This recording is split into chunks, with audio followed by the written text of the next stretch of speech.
മത്തായിയുടെ സുവിശേഷം 27-ാം അധ്യായം. യേശു പീലാത്തോസിന്റെ മുൻപിൽ. പ്രഭാതമായപ്പോൾ പ്രധാന പുരോഹിതന്മാരും ജനപ്രമാണികളും യേശുവിനെ വധിക്കേണ്ടതിന് അവനെതിരെ ആലോചന നടത്തി. അവർ അവനെ ബന്ധിച്ചുകൊണ്ടുപോയി ദേശാധിപതിയായ പീലാത്തോസിനെ ഏൽപ്പിച്ചു. യൂദാസിന്റെ അന്ത്യം.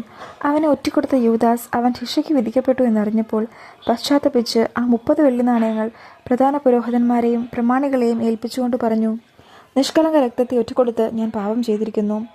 അവർ അവനോട് പറഞ്ഞു, അതിന് ഞങ്ങൾക്കെന്ത്? അത് നിന്റെ കാര്യമാണ്. വെള്ളി നാണയങ്ങൾ ദേവാലയത്തിലേക്ക് വലിച്ചെറിഞ്ഞിട്ട് അവൻ പോയി കെട്ടിയാന്ന് ചത്തു. പ്രധാന പുരോഹിതന്മാർ ആ വെള്ളി നാണയങ്ങൾ എടുത്തുകൊണ്ട് പറഞ്ഞു, ഇത് രക്തത്തിൻ്റെ വിലയാകയാൽ ഭണ്ഡാരത്തിൽ നിക്ഷേപിക്കുന്നത് അനുവദനീയമല്ല. അതുകൊണ്ട് അവർ കൂടിയാലോചിച്ച് ആ പണം കൊടുത്ത് വിദേശീയരെ സംസ്കരിക്കാൻ വേണ്ടി കുശവൻ്റെ പറമ്പ് വാങ്ങി. അത് ഇന്നും രക്തത്തിൻ്റെ പറമ്പ് എന്നറിയപ്പെടുന്നു. പ്രവാചകനായ ജെറമ്യാ വഴി അരുളി ചെയ്യപ്പെട്ടത് ഇപ്പോൾ പൂർത്തിയായി. അവൻ്റെ വിലയായി ഇസ്രായേൽ മക്കൾ നിശ്ചയിച്ച 30 വെള്ളി നാണയങ്ങളെടുത്ത് കർത്താവ് എന്നോട് കൽപ്പിച്ചതുപോലെ അവർ കുശവൻ്റെ പറമ്പിനായി കൊടുത്തു. വിചാരണയും വിധിയും. യേശു ദേശാധിപതിയുടെ മുൻപിൽ നിന്നു. ദേശാധിപതി ചോദിച്ചു, നീ യഹൂദന്മാരുടെ രാജാവാണോ? യേശു പറഞ്ഞു, നീ തന്നെ പറയുന്നുവല്ലോ. പ്രധാന പുരോഹിതന്മാരും പ്രമാണികളും അവൻ്റെ മേൽ കുറ്റം ആരോപിച്ചപ്പോൾ അവൻ ഒരു മറുപടിയും പറഞ്ഞില്ല. പീലാത്തോസ് വീണ്ടും ചോദിച്ചു, അവർ എന്തെല്ലാം കാര്യങ്ങൾ നിനക്കെതിരെ സാക്ഷ്യപ്പെടുത്തുന്നു എന്ന് നീ കേൾക്കുന്നില്ലേ? എന്നാൽ അവൻ ഒരു ആരോപണത്തിന് പോലും മറുപടി പറഞ്ഞില്ല. തന്നിമിത്തം ദേശാധിപതി അത്യധികം ആശ്ചര്യപ്പെട്ടു. ജനക്കൂട്ടം ആഗ്രഹിക്കുന്ന ഒരു തടവുകാരനെ ദേശാധിപതി തിരുനാളിൽ അവർക്ക് വിട്ടുകൊടുക്കുക പതിവായിരുന്നു. അന്ന് അവർക്ക് ബറാബാസ് എന്നു പേരുള്ള കുപ്രസിദ്ധനായ ഒരു തടവുപുള്ളി ഉണ്ടായിരുന്നു. അതുകൊണ്ട് അവർ ഒരുമിച്ച് കൂടിയപ്പോൾ പീലാത്തോസ് ചോദിച്ചു, ഞാൻ ആരെ വിട്ടുതരണമെന്നാണ് നിങ്ങൾ ആഗ്രഹിക്കുന്നത്? ബറാബാസിനെയോ ക്രിസ്തു എന്ന് വിളിക്കപ്പെടുന്ന യേശുവിനെയോ? അസൂയ നിമിത്തമാണ് അവർ അവനെ ഏൽപ്പിച്ചു കൊടുത്തതെന്ന് അവൻ അറിഞ്ഞിരുന്നു.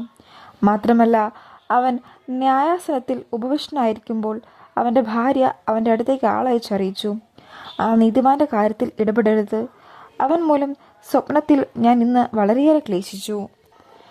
പ്രധാന പുരോഹിതന്മാരും പ്രമാണികളും ബറാബാസിനെ വിട്ടുതരാനും യേശുവിനെ നശിപ്പിക്കുവാനും ആവശ്യപ്പെടാൻ ജനങ്ങളെ പ്രേരിപ്പിച്ചു. ദേശാധിപതി വീണ്ടും അവരോട് ചോദിച്ചു, ഇവരിൽ ആരെ വിട്ടുതരണമെന്നാണ് നിങ്ങൾ ആഗ്രഹിക്കുന്നത്? അവർ പറഞ്ഞു, ബറാബാസിനെ. പീലാത്തോസ് അവരോട് ചോദിച്ചു, അപ്പോൾ ക്രിസ്തു എന്ന് വിളിക്കപ്പെടുന്ന യേശുവിനെ ഞാൻ എന്തു ചെയ്യണം? എല്ലാവരും പറഞ്ഞു, അവനെ ക്രൂശിക്കുക. അവൻ അവരോട് ചോദിച്ചു, അവൻ എന്ത് തിന്മയാണ് ചെയ്തത്? അപ്പോൾ അവർ കൂടുതൽ ഉച്ചത്തിൽ വിളിച്ചു പറഞ്ഞു, അവനെ ക്രൂശിക്കുക. ബഹളം വർദ്ധിക്കുന്നതല്ലാതെ പ്രയോജനമൊന്നും ഉണ്ടാവുന്നില്ലെന്ന് മനസ്സിലാക്കിയ പീലാത്തോസ് വെള്ളമെടുത്ത് ജനങ്ങളുടെ മുമ്പിൽ വെച്ച് കൈ കഴുകിക്കൊണ്ട് പറഞ്ഞു, ഈ നീതിമാന്റെ രക്തത്തിൽ എനിക്ക് പങ്കില്ല, അത് നിങ്ങളുടെ കാര്യമാണ്. അപ്പോൾ ജനം മുഴുവൻ മറുപടി പറഞ്ഞു, അവൻ്റെ രക്തം ഞങ്ങളുടെ മേലും ഞങ്ങളുടെ സന്തതികളുടെ മേലും ആയിക്കൊള്ളട്ടെ. അപ്പോൾ അവൻ ബറാബാസിനെ അവർക്ക് വിട്ടുകൊടുക്കുകയും യേശുവിനെ ചമ്മട്ടികൊണ്ടടുപ്പിച്ച് ക്രൂശിക്കാൻ ഏൽപ്പിച്ചു കൊടുക്കുകയും ചെയ്തു. യേശുവിനെ പരിഹസിക്കുന്നു. അനന്തരം ദേശാധിപതിയുടെ പടയാളികൾ യേശുവിനെ പ്രത്തോറിയത്തിലേക്ക് കൊണ്ടുപോയി സൈന്യ വിഭാഗത്തെ മുഴുവൻ അവനെതിരെ അണിനിരത്തി. അവർ അവൻ്റെ വസ്ത്രം ഉരിഞ്ഞുമാറ്റി ഒരു ചെമന്ന പുറങ്കപ്പായം അണിയിച്ചു. ഒരു മുൾക്കിരീടം മെടഞ്ഞ് അവൻ്റെ ശിരസിൽ വെച്ചു. വലത്തു കൈയിൽ ഒരു ഞാങ്ങണയും കൊടുത്തു. അവൻ്റെ മുമ്പിൽ മുട്ടുകുത്തിക്കൊണ്ട്, യഹൂദരുടെ രാജാവേ സ്വസ്തി എന്ന് പറഞ്ഞ് അവർ അവനെ പരിഹസിച്ചു. അവർ അവൻ്റെ മേൽ തുപ്പുകയും ഞാങ്ങണയെടുത്ത് അവൻ്റെ ശിരസിലടിക്കുകയും ചെയ്തു. അവനെ പരിഹസിച്ചതിന് ശേഷം പുറങ്കപ്പായം അഴിച്ചുമാറ്റി അവൻ്റെ വസ്ത്രം വീണ്ടും ധരിപ്പിച്ച് കുരിശിൽ തറയ്ക്കുവാൻ കൊണ്ടുപോയി. യേശുവിനെ കുരിശിൽ തറയ്ക്കുന്നു. അവർ പോകുന്ന വഴി ശിമിയോൻ എന്ന ഒരു കിരേനക്കാരനെ കണ്ടുമുട്ടി. യേശുവിൻ്റെ കുരിശ് ചുമക്കാൻ അവർ അവനെ നിർബന്ധിച്ചു. തലയോടിടം എന്നർത്ഥമുള്ള ഗോഗൽത്തായിലെത്തിയപ്പോൾ അവർ അവന് കയ്പ് കലർത്തിയ വീഞ്ഞ് കുടിക്കാൻ കൊടുത്തു. അവനത് രുചിച്ചു നോക്കിയെങ്കിലും കുടിക്കാൻ ഇഷ്ടപ്പെട്ടില്ല. അവനെ കുരിശിൽ തറച്ചതിന് ശേഷം അവർ അവൻ്റെ വസ്ത്രങ്ങൾ കുറിയിട്ട് ഭാഗിച്ചെടുത്തു. അനന്തരം അവർ അവിടെ അവന് കാവലിരുന്നു. ഇവൻ യഹൂദരുടെ രാജാവായ യേശുവാണ് എന്ന് ആരോപണം അവർ അവൻ്റെ ശിരസിന് മുകളിൽ എഴുതി വെച്ചു. അവനോടുകൂടെ 2 കവർച്ചക്കാരെയും അവർ കുരിശിൽ തറച്ചു, ഒരുവനെ വലത്തും അവരനെ ഇടത്തും. അതിലേക്ക് കടന്നു പോയവർ തല കുലുക്കിക്കൊണ്ട് അവനെ ദുഷിച്ചു പറഞ്ഞു, ദേവാലയം നശിപ്പിച്ച് 3 ദിവസം കൊണ്ട് അത് പണിയുന്നവനെ, നിന്നെ തന്നെ രക്ഷിക്കുക. നീ ദൈവപുത്രനാണെങ്കിൽ കുരിശിൽ നിന്ന് ഇറങ്ങി വരിക.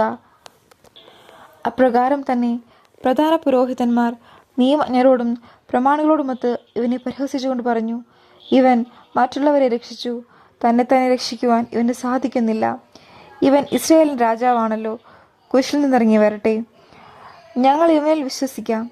ഇവൻ ദൈവത്തിൽ ആശ്രയിച്ചു, വേണമെങ്കിൽ ദൈവം ഇവനെ രക്ഷിക്കട്ടെ. ഞാൻ ദൈവപുത്രനാണ് എന്നാണല്ലോ ഇവൻ പറഞ്ഞിരുന്നത്. അവനോടൊപ്പം ക്രൂശിക്കപ്പെട്ട കവർച്ചക്കാരും ഇപ്രകാരം തന്നെ അവനെ പരിഹസിച്ചു. യേശുവിൻ്റെ മരണം 6-ാം മണിക്കൂർ മുതൽ 9-ാം മണിക്കൂർ വരെ ഭൂമിയിലെങ്ങും അന്ധകാരം വ്യാപിച്ചു. ഏകദേശം 9-ാം മണിക്കൂറിതായപ്പോൾ യേശു ഉച്ചത്തിൽ നിലവിളിച്ചു, ഏലി ഏലി ലമ സബക്താനി, അതായത് എൻ്റെ ദൈവമേ, എൻ്റെ ദൈവമേ, എന്തുകൊണ്ട് നീ എന്നെ ഉപേക്ഷിച്ചു.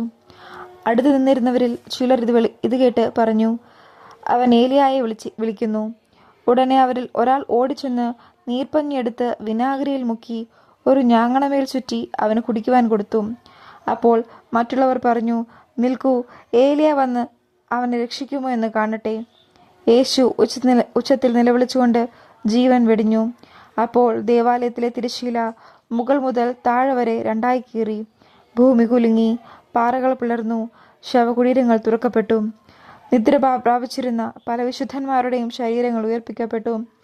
അവൻ്റെ പുനരുത്ഥാനത്തിന് ശേഷം അവർ ശവകുടീരങ്ങളിൽ നിന്ന് പുറത്തു വന്ന് വിശുദ്ധ നഗരങ്ങളിൽ പ്രവേശിച്ച് പലർക്കും പ്രത്യക്ഷപ്പെട്ടു. യേശുവിന് കാവൽ നിന്നിരുന്ന ശതാധിപനും അവൻ്റെ കൂടെ ഉണ്ടായിരുന്നവരും ഭൂകമ്പവും മറ്റ് സംഭവങ്ങളും കണ്ട് അത്യധികം ഭയപ്പെട്ടു. സത്യമായും ഇവൻ ദൈവപുത്രനായിരുന്നു എന്ന് പറഞ്ഞു. ഗലീലയിൽ നിന്ന് യേശുവിനെ അനുഗമിച്ചവരും അവന് ശുശ്രൂഷ ചെയ്തിരുന്നവരുമായ അനേകം സ്ത്രീകൾ അകലെ ഇക്കാര്യങ്ങൾ നോക്കിക്കൊണ്ട് നിന്നിരുന്നു. അക്കൂട്ടത്തിൽ മഗ്ദലന മറിയവും യാക്കോബിൻ്റെയും ജോസഫിൻ്റെയും അമ്മയായ മറിയവും സെബദിപുത്രന്മാരുടെ അമ്മയും ഉണ്ടായിരുന്നു. യേശുവിനെ സംസ്കരിക്കുന്നു.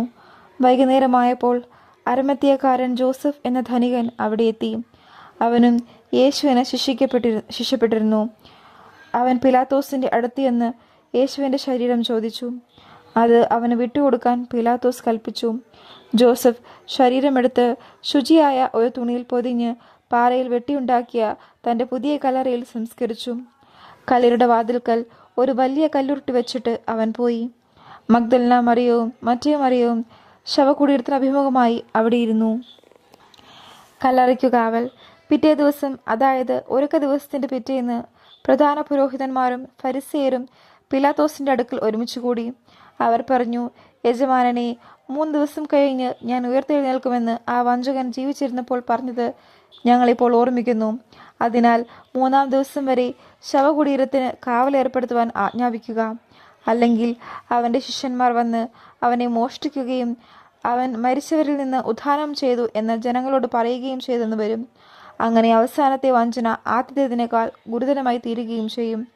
പിലാത്തോസ് അവരോട് പറഞ്ഞു, നിങ്ങൾക്ക് ഒരു കാവൽ സേനയുണ്ടല്ലോ, പോയി നിങ്ങളുടെ കഴിവ് പോലെ കാത്തുകൊള്ളുവിൻ. അവർ പോയി കല്ലിന് മുദ്ര വെച്ച് കാവൽക്കാരെ നിർത്തി കല്ലറ ഭദ്രമാക്കി.